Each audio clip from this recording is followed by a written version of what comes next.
just to give people a bit of a start on social media and help them grow their business.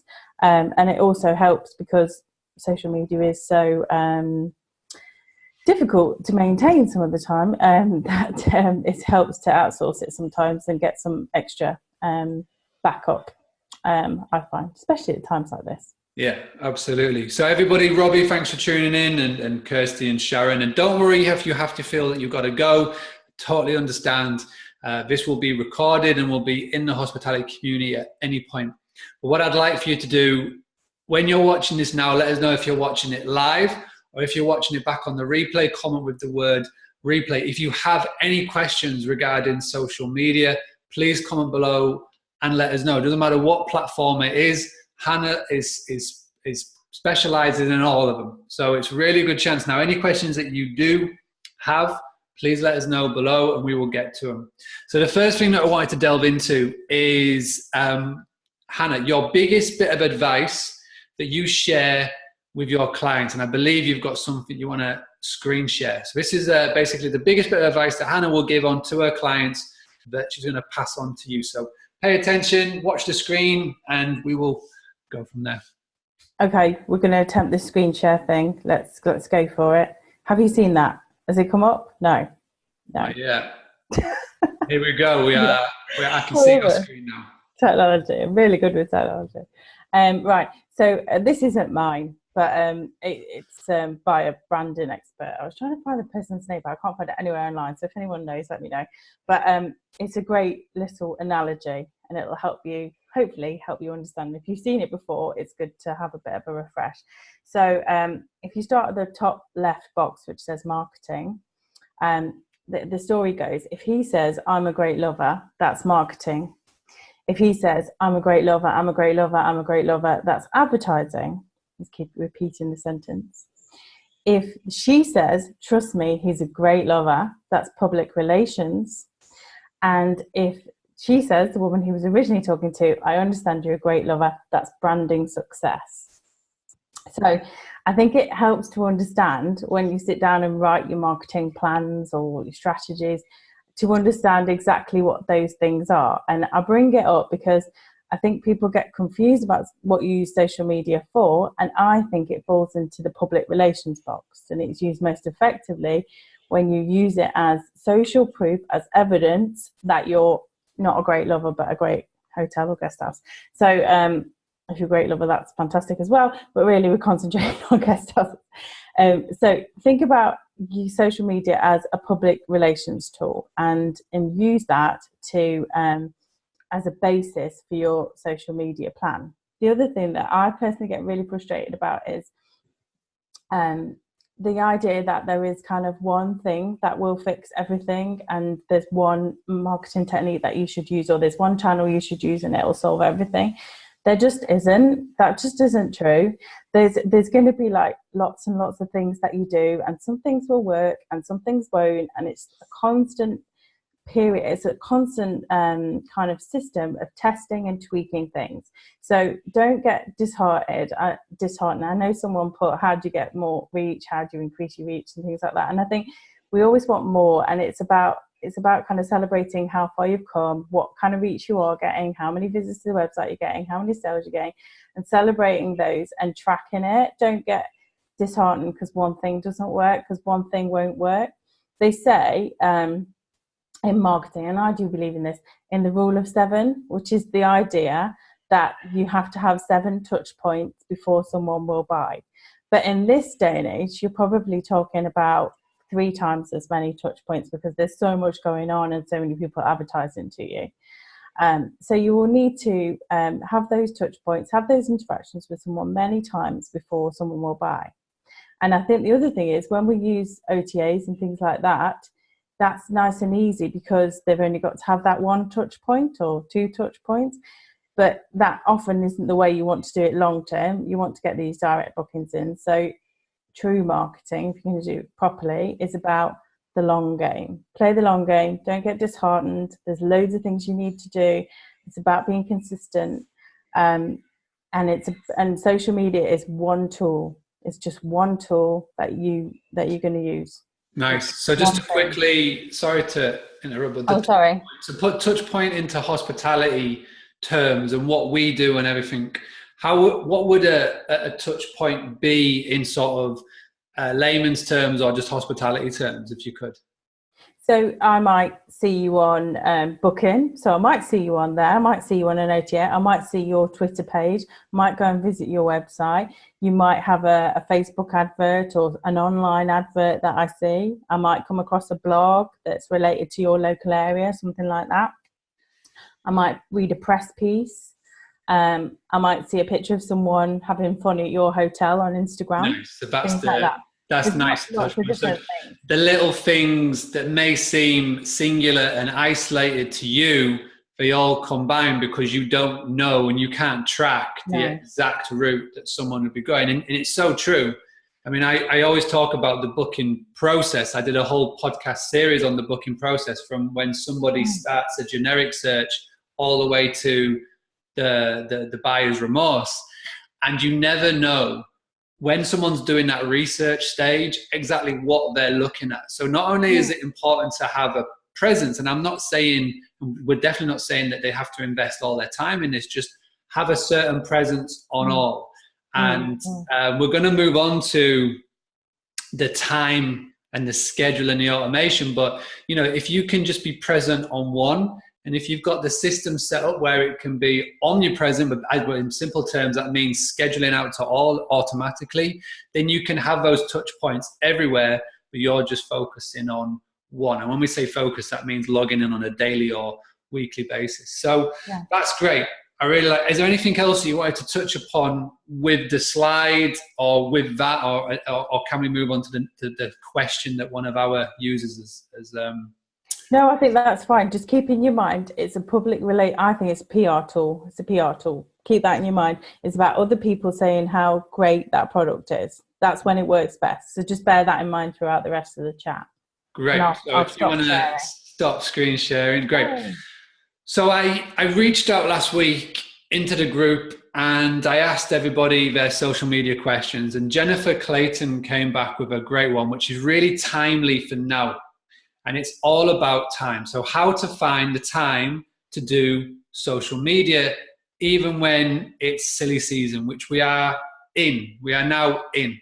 So when you're really busy, you're running around like a blue-ass fly, you've got check-ins and check-outs and all the things going on, what tips and advice do you have that you do that can help a hospitality owner still be present, but not be here all the time?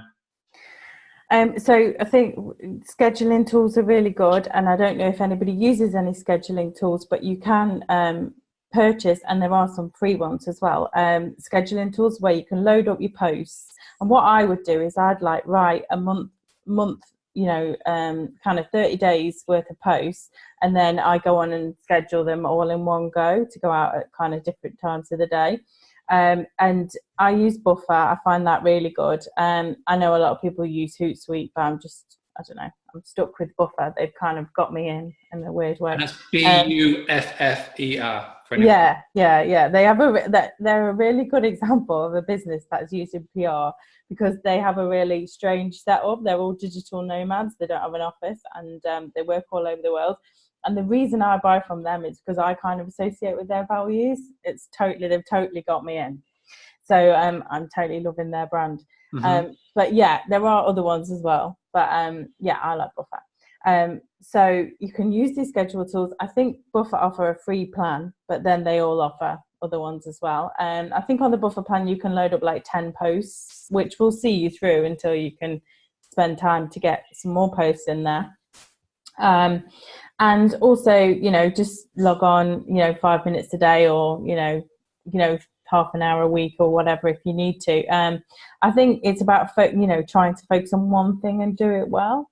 Another thing I would do is I would have a hotel or a guest house hashtag that's specific to your business, and put that hashtag up around the hotel and tell people, we're trying to collect photos of people who've stayed here and their experience here. Maybe they're at the beach, maybe they're outside the hotel, maybe they're having a drink at the bar, doing whatever they do. and get them to use that hashtag when they post, and then ask them if you can, reshare that or repurpose that content. That's really good one. Yeah. I love that one. And it's something that we did at the granary. So Cool. we created a hashtag called farming because it was taking a selfie on a farm. Oh, cool. And we used that, like you said, to collect images. We used it on Twitter and Instagram, and not so much Facebook, but for the other two. And it was a time basically when anybody was using the hashtag farming, it was something that we could use. And so everybody that's watching right now, we've got 10 people, Sarah, Rosemary, think about your property, whether it's a rental or a guest house or a hotel, and get creative. Make it short and sharp and sweet, but something that you can say to your guests that, listen, if you put a post out on social media, include the hashtag or whatever it may be, and let us know, then it's a simple way of you collecting content. So you're not sat there on a Monday morning thinking, right, I know I need to post, but what am I going to post? You can go into the hashtag and see if one of your guests has posted, and then use that, because at the end of the day, like Hannah's slide, it's about PR. It's social proof of them talking about you. So that's a great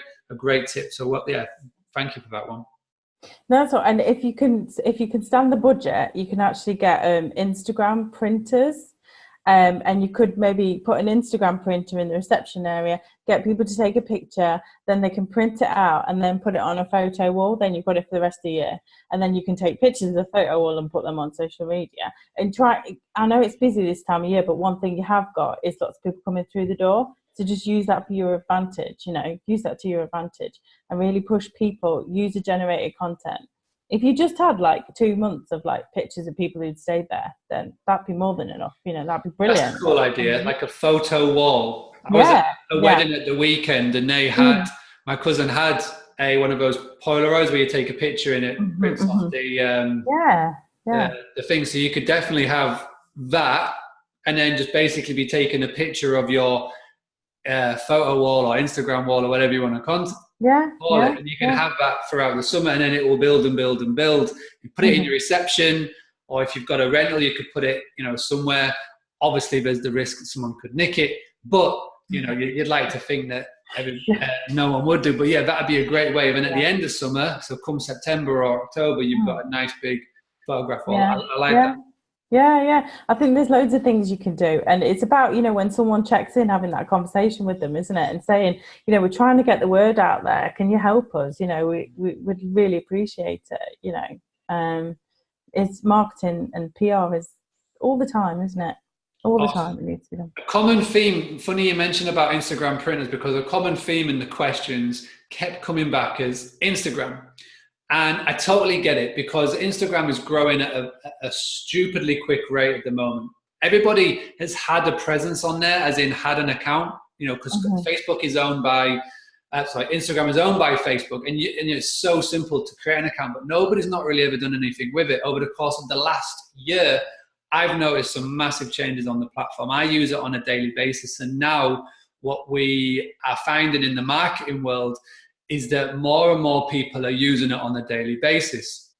Not only are people using it, but a certain age demographic are using it. The 18 to 24-year-olds, it is really, really, really popular with them. Now, you may be watching this and thinking, well, they're not my target audience. But guess what? These are the sons and the daughters or the nieces and the nephews of your target audience. And they play a huge role now in deciding on where they go for family holidays. There was a recent study and survey revealed that you can't rule out these sort of 13 to 20-year-olds, 24-year-olds, because for family trips, the parents are discussing with them where they want to go. And even if you don't target the 13 to 24-year-olds for people, we're going to talk about customer avatar later, but for people that you want to come and stay there, you can get, by using Instagram, you can get in front of these people. And Instagram is definitely becoming more awareness for more people in here because of the questions, but all around. So one thing I really wanted to focus on for this next section of the chat, because Ivana, Nicola, and Wendy have all asked this, is how to use Instagram for hospitality. How would you recommend using Instagram for hospitality, and some top tips that anybody can do right now? Okay, so I think it does depend who your target customer is, and you need to kind of define that, don't you? And it might be that your target customer is perhaps slightly older at the moment, but you want to encourage younger people to come on, I think that's Instagram's a great way to do that. You should have a good thing to do is develop a customer avatar. I know this is really, really difficult to do, but again, you're in this perfect moment where you've got all these people coming through the door. You can talk to them and work out what they like and don't like about the hotel and things like that, and work out what their demographics are. You've got all that data, so try and build up a picture of who that customer is, and then think about them as a kind of Instagrammer. What would they like? Who would they follow? What kind of things are they constantly looking at on Instagram? And try and get into their mindset, really. It might help to just find a kind of target profile of a person and kind of just copy it. That's what I do. Just find somebody and just copy who they are and what they like and what they don't like, and build that up. And when you're doing your posts, talk to them. Just talk directly to them. They're the person that you're having that conversation with, and make sure you're always thinking about them. Just try and just appeal to that one person, and then you'll find you'll have some. I was going to say a quick thing would be really good is if everybody could comment below and let us know, yes or no, are you using Instagram for your property right now? Just a simple yes or no in the comments below. Are you using Instagram? And I think that would be really effective. But no, yeah, absolutely. You've got to know who you're posting to. So say somebody that has just started Instagram. So they've got an account, they've just started. I know Linda, she's watching and she's just started up with Instagram. What is the most important tip? So it's how to structure a post, as in where do you use hashtags? Do you use the location? How do you take a picture on the app or should you use your old pictures? I mean, why should somebody use Instagram, and some real basic tips that they could be doing like right now? That'd be great. Okay, so I think the first thing that comes up is it's about visual storytelling. Instagram is about pictures and video. So you're going to need some pictures and some video to get started. Now you can take them yourself or do that yourself or get your customers to do it over the summer. That's kind of why that suggestion is a good one. But you're going to need pictures and videos. The worst kind of Instagram feeds are the ones that are full of writing and things like that. That's not what we want. We want beautiful pictures at the end of the day. So, start concentrating on getting a bank of information like that. You can only put your link in the profile. So, I would use a kind of special link that relates to Instagram. So don't just put the website address, but .com/Insta or something like that, so that that that you can capture how many people you're getting from Instagram. So just to recap on there and just to schedule back a bit, when we're talking about posting your profile, you're not allowed to put web links on an Instagram post. So when you put a web link for www.granary.co.uk in an Instagram post, it won't be clickable. The only clickable web link in the whole of Instagram is on your profile page. So exactly what Hannah is saying there, not in your post, but in your bio. So when you create your account, make sure you don't just put a generic link to your website, your homepage. Try and send them to a unique URL almost, so you can actually track the effectiveness of Instagram. Yeah. I would definitely, because otherwise you don't know really, do you? So you need to be doing that. So I think if you've got your bank of photos, you've got your profile set out correctly, the next thing you're going to think about is hashtags, because everybody goes wild over hashtags in Instagram, understandably. I think you need to think about hashtags in terms of what your customer avatar. It's difficult to do this without spending some time thinking about that target customer. It will pay off if you can do that. Find a profile and see what kind of avatar see what kind of hashtags they're using, because you might think, oh, a good hashtag is like your hotel name or something like that, but it's not. A good hashtag might be summer sun or summer holidays or break up soon or something like that. That think about words that you would use if you were a punter and you were like ready to go on holiday.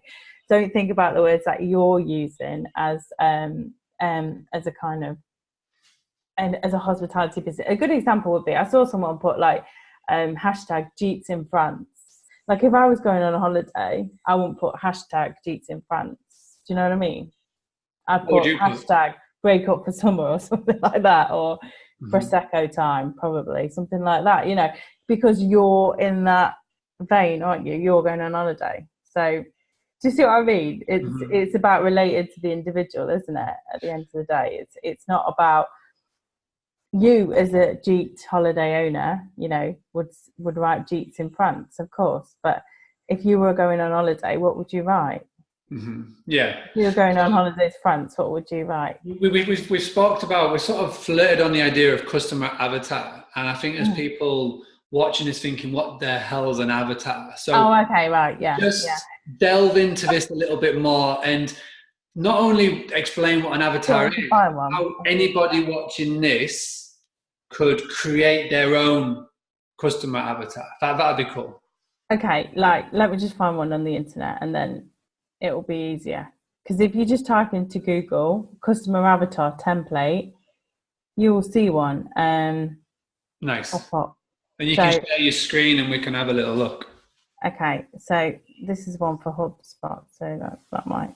Okay, let's have a look. That'll do. Okay, share.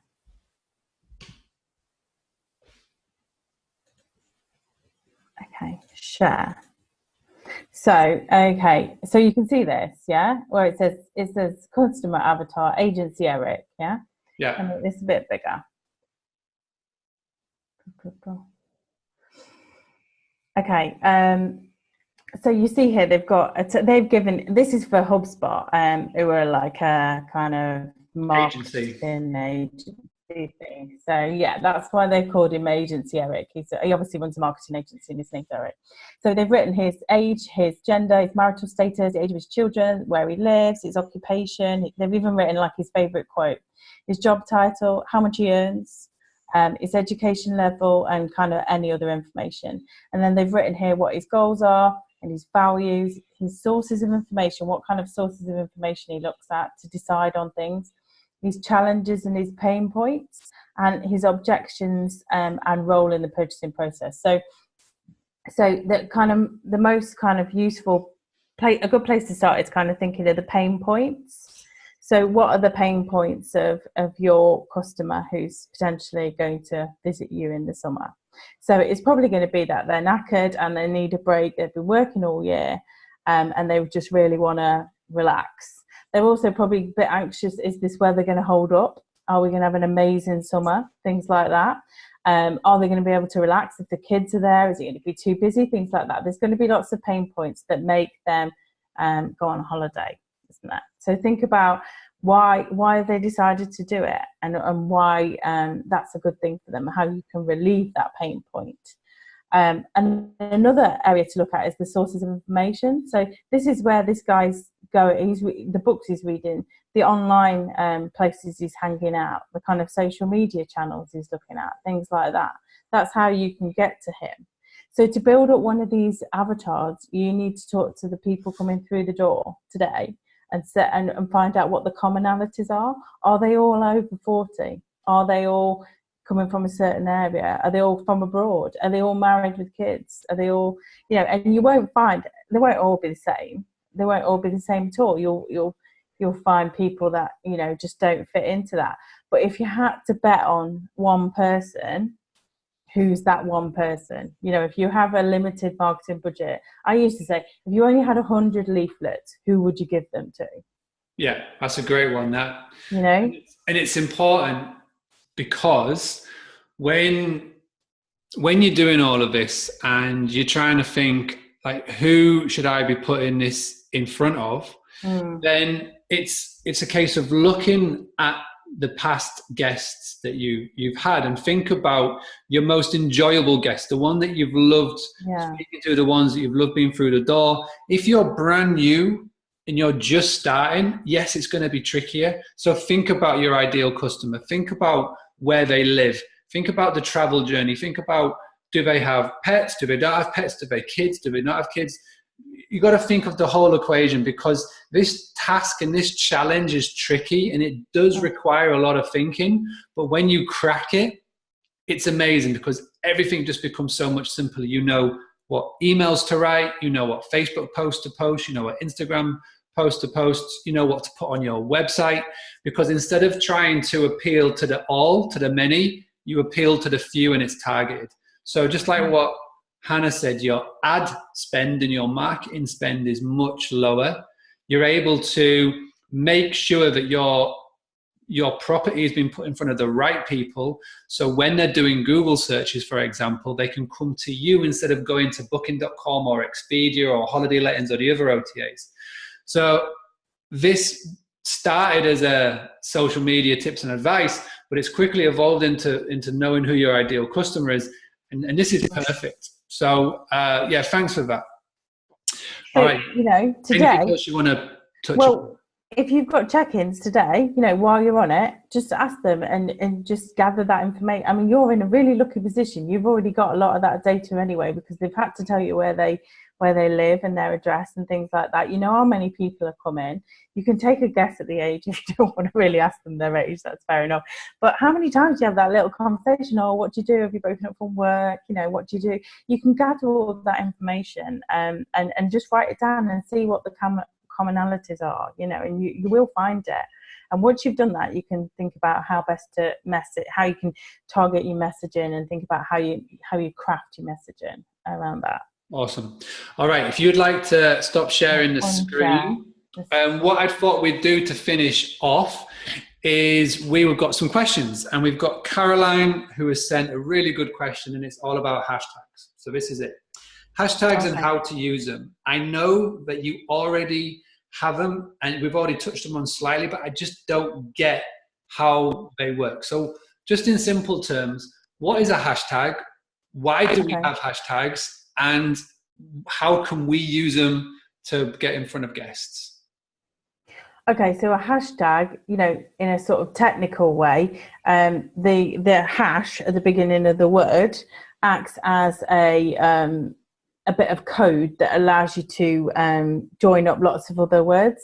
I don't even know what the technical term for this is. But if I write a hashtag hotels, that links to everybody else who's written hashtag hotels. So like a conversation starter, joining in a conversation. Yeah, so it will link lots of different conversations together. So that's useful, because if I'm not following you, I can search on hashtags hotels and I can find everybody who's used that hashtag. So I can find you that way. That's how I'll discover lots of different people. So Instagram's great for them and Twitter's great for them. They don't always work so well on the other platforms, but definitely on Twitter and hashtag. I mean, you'll see, if you go on Twitter, you'll see hashtags trending every day. You know, that's a thing. You know, that's where I watch Twitter all the time for news, and you're just waiting for, like, you know, Donald Trump and things like that coming up this week. You know, a hashtag will link all those different things together. And what you can do in a moment like that is, where you know something's trending on Twitter, you can jump on it and you can put your message in there with your hashtag, and then everybody else can read it who's not following you. So they're really important. Really. Yeah, it's a great way to join in a conversation. And there's some training that's going to be going out on the Boostly training site all about Instagram and how to use Instagram for hospitality. But the example that I used in the video was I'm helping Morndike Shepherd Huts, which is a glamping site in Thirsk. And so I was able to, by using or by following hashtag glamping, I was able to see everybody who was talking about that word and was posting stories about hashtag glamping. And I took it a little bit further by going glamping UK. So I looked at the hashtag glamping UK, and Instagram showed me everybody who was posting photos or posting videos or stories around that hashtag. So what you can do, if you see that there's a guest or a potential guest that's talking about glamping, so they put up a picture of their lovely glamping tent that was down in St. Ives, I was able to interact with them. So me as the business owner, I sent them a message, I commented saying, really nice picture. What an amazing trip. In a message, I said, if you love glamping, just go check out our website. We're Shepherd Huts all the way up here in First Yorkshire. When you've got your next trip, just think about us. I would never have been able to get in front of that potential customer without hashtags. So use it as a conversation starter, use it as a potential marketing. But like we said earlier, if you can create a hashtag that is unique to your business. So Caroline, if you wanted to do Moonrise Lodges or Lodge or, something around what's relevant to you, anybody who is using that hashtag on Twitter, on Instagram, you can join in, you can see what they're posting about you, and then you can use that for your own marketing. So it is a really, really effective tool. Like we said, it doesn't really work on Facebook that well, but if you're looking to get involved in Instagram a little bit more, if you're sort of looking at Twitter and thinking, what the hell is it? How can I use it? Then like a hashtag is a great little way to get involved. Yeah. Mm-hmm. Awesome. All right. Before we end this chat, I just want to say thank you so much for doing this today, Hannah. It's really appreciated. A lot of people coming in and saying hi, and which is amazing. Now, if anybody wants to find out more information about yourself, if anybody wants to come and say hi, what website should be going to, what Twitter account should they be going to, what Instagram account should they be going to, just give us a little bit more information on how we can find out more about you. Okay, I should say, full disclosure, we're rebranding at the moment, so our social media isn't what it should be. But if you go to our website, I've got a free marketing audit on there. If you sign up to that, then we can make contact through that, and then we can maybe even have a conversation and see if we can help each other. So my website is hannahclemson.com. That's bad when you can't even say your own name. So my name's spelled Hannah, and then the surname is spelled Charlie Lima Echo Mike Sierra Oscar November.com. Nice. Is that right? But we'll put that in the thingy, I guess. Yeah. But yeah, if you want to make contact on that, then that would be great. I do apologise. We're having a major rebrand. It's very exciting. Nice. So all of this stuff is very close to my heart at the moment. So I do get it, how difficult it is. But yeah, there you go. Get in touch. All right. Thank you very much. And